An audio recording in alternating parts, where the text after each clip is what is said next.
Hey everyone, I'm Jeff Bunker, the drive coach and an engineering mentor for Team 5895 Petty Robotics.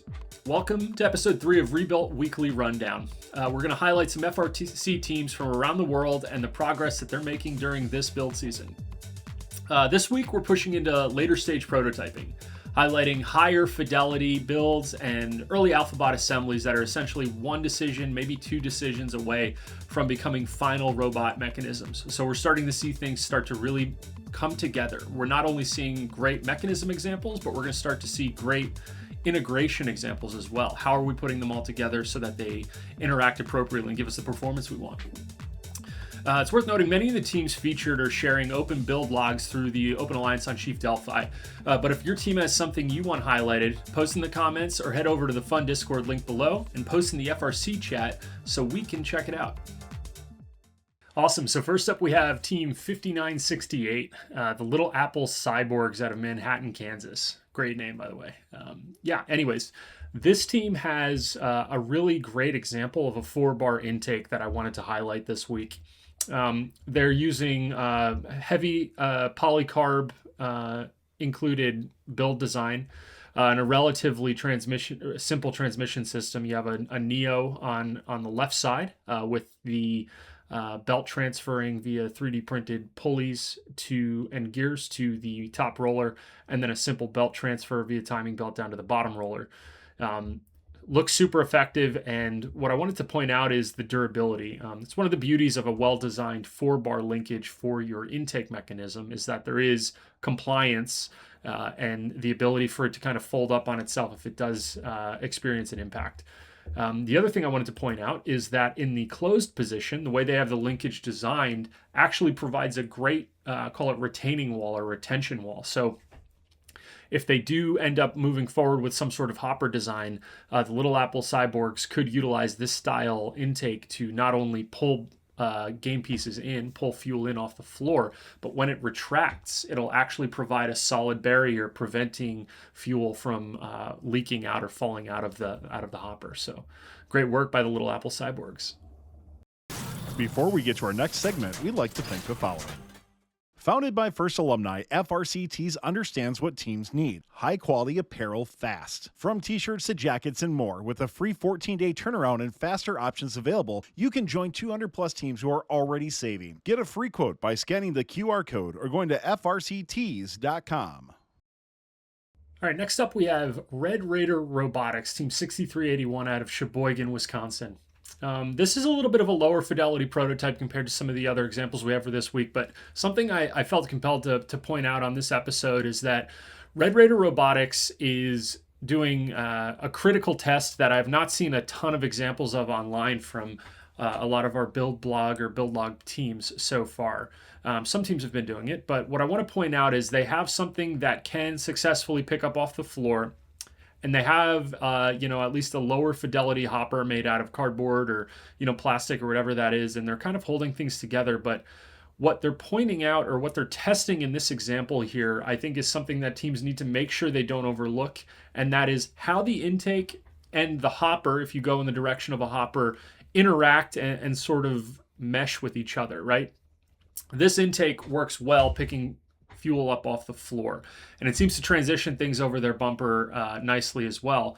But at the same time, they need to look at how the hopper is accepting the transferred fuel from the intake over the bumper, how the fuel is accumulating, how it is naturally sort of settling into the hopper, which could prove very valuable as Raider decides on what their indexing method is going to be, how they're going to be transferring that fuel from the hopper to the actual, game piece delivery mechanism, the actual shooter. So 6381 really thinking through the details here with an excellent, albeit lo-fi sample, but something that is going to provide critical value in terms of the data points they're going to collect when they move forward with their final robot design.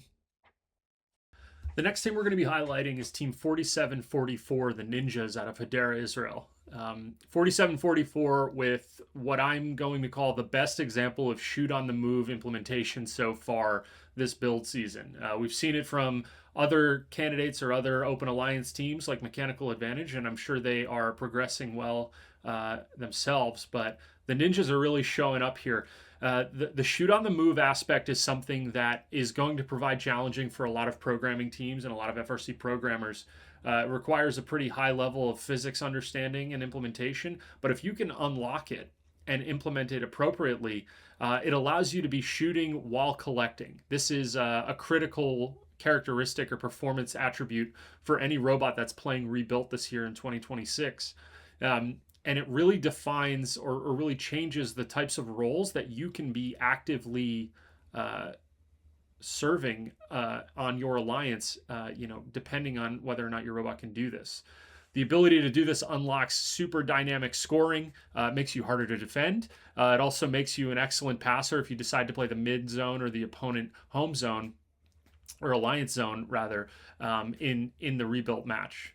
So excellent work by 4744. I think if teams have the ambition and think they have the capabilities to achieve this, unlocking the ability to effectively and efficiently shoot on the move, even at a lower ground speed, is going to provide high value to your team and could be a critical part of your overall season success on the field. Before we get to our next segment, we'd like to thank the following.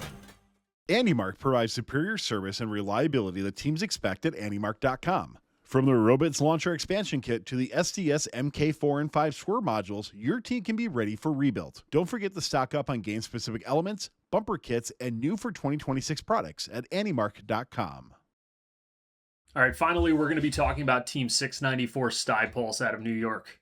StuyPulse is an excellent example of a powerhouse team up in the Northeast. They do great work every year.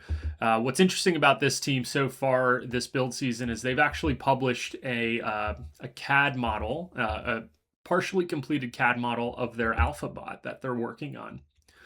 So some interesting things to point out here. It looks like they are heavily considering a spindexer or a rotary indexer type model or archetype here. They've landed on a center agitator, which is a stack of varying diameter wheels. I believe they call it their cake, which is, it kind of does look like a big birthday cake or something like that, which is cool. Additionally, they have an off-center turret tower with a shooter, which is a great option. Super lightweight design in terms of the actual shooter build. Lots of 3D printed parts in appropriately applied locations with a nice, well-packaged, momentum, heavy momentum flywheel weight as well. 2 Krakens powering their flywheel, and then looks like a third Kraken or a smaller Kraken rather, powering their active hood via those herringbone gears. One thing I'll point out is it looks like they don't have everything completely finalized. It is an alphabot for sure. You can see here on the bottom, they actually have a square drive base with 4 swerve modules, and then this offset component, adding additional footprint to their robot. I do think, I could be wrong here, but I do think that the current frame perimeter is oversized and would not be FRC legal in Rebuilt, but it is an alphabot. So my guess is StuyPulse is just trying to get something, on the ground and running, testing mechanisms as quickly as possible. And I do imagine they'll end up locking in the final dimensions or proportions of their drive base as they figure out how they want their subsystems to interact appropriately. Nice full width intake with a slap down mechanism as well. Should provide provide very well for them in collecting game pieces. And I do imagine over the next couple of days, we'll start to see some sort of hopper geometry start to take place. Overall, though, 694 is in a great spot. They have a great example of an alpha prototype robot here that is, I would imagine, being manufactured and assembled as we speak. So super excited to see how this looks running around on the floor up in New York for 694 StuyPulse. Awesome. Well, thanks again for watching this week's Rebuilt Weekly Rundown. If you want to get involved, drop a comment on this video or head over to the Fun Discord linked in the description below and share a cool video or update from your team. Make sure you are subscribed to Fun so you don't miss future episodes. And if you enjoyed the breakdown, definitely give the video a like. We'd appreciate it. Thanks for watching. We'll see you next week. Thanks for watching. Don't forget to like, subscribe, and click the bell to stay up to date on future fun videos.